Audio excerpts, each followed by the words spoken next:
So welcome back to my YouTube channel.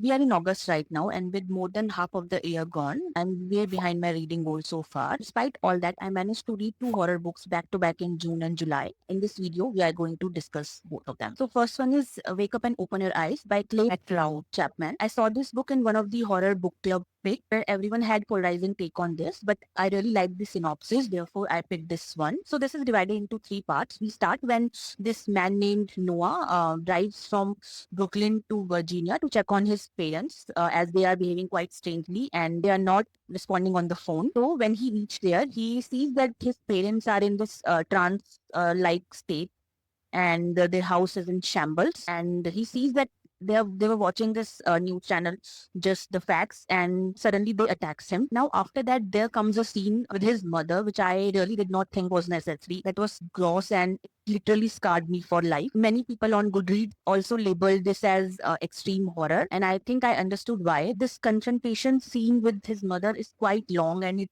drags on a lot. He then finds out that this is something which is happening all over US. Then comes the second part of the book, which starts a month prior to when all this began. We follow Noah's older brother Asher and his family. We see how through different technologies, all family members except their younger son start getting infected with this mind virus. And Asher with his news channel, his wife with this Instagram account, and their older son with Twitter posts. So this is all related to this technology, which is spreading all across the US. Now comes the third part where we see Noah and his nephew Marcus trying to survive all this, trying to reach Noah's family in Brooklyn. And at the same time, we see POVs of random people across the US, how this virus is infecting the society in different ways. This is a part which is shown in mixed media format, like social media, news broadcast, someone's text message, recording, audio recording. This provides a broader perspective and what is happening in this in the country. There are a lot of content warnings of the book, which will be quite spoiler. So I would suggest you go through them first before choosing to read this. All the trigger warnings you can expect from a horror book is in there, but there are a few things which can be upsetting to readers. So I will suggest check them first before going into this. Coming to my overall thoughts, as I mentioned, this book is into three parts. My favorite one was second one, where we are following this family and how they are downright spiraling and losing their mind. So the whole process was really well done. I really liked that part. I like the mixed media format, as I mentioned earlier. That was interesting. And the author's writing style is really engaging and easy to read. I liked how author told us the story and gradually build the horror, especially in the second part. So that was my favorite thing. Now coming to one thing which did not affect my reading, but can be a deciding factor for a lot of people. So this book is extremely political in nature. While I agree there are a lot of books which have some political elements, most of the books have some political elements. This was quite on the nose. As a non-American, I didn't get all the references while reading the book. It wasn't my favorite, but it didn't affect my reading that much. Coming back to what I really didn't like, as I mentioned earlier, I didn't like few scenes and elements that the author kept there for the sake of shocking the audience. I was also not a big fan of third part of the book. We are building the tension in first and second part, but when we came to the third part, it was I found something missing. I was expecting some survivalist action, which was there, but it was not very interesting for me.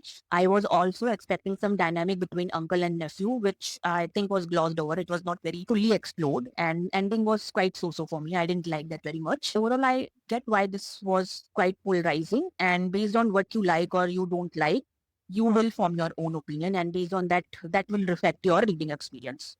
So this was 3 out of 5 for me.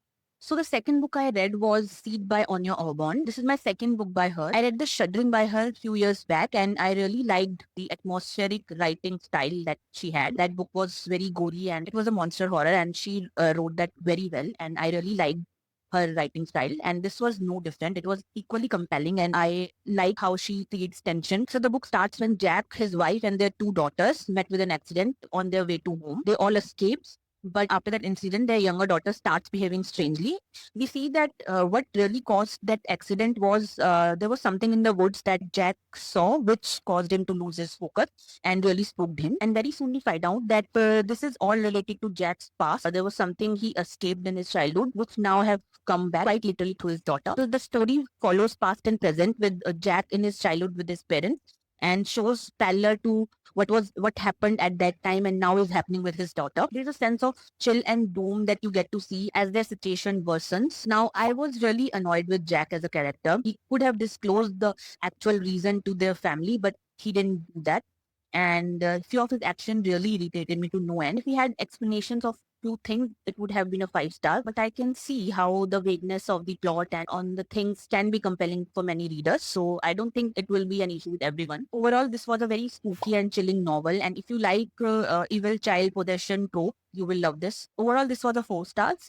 Again, I will suggest you follow the content warnings. There are a lot of things which can be upsetting to people. This is horror, so I think you should go for a horror book after checking the content warning. So that's it for the video. In August, I have plans to read more, and once I read more, I'll definitely keep you updated on my reading experiences, and I will definitely give you more recommendations in coming videos. See you next time. Bye.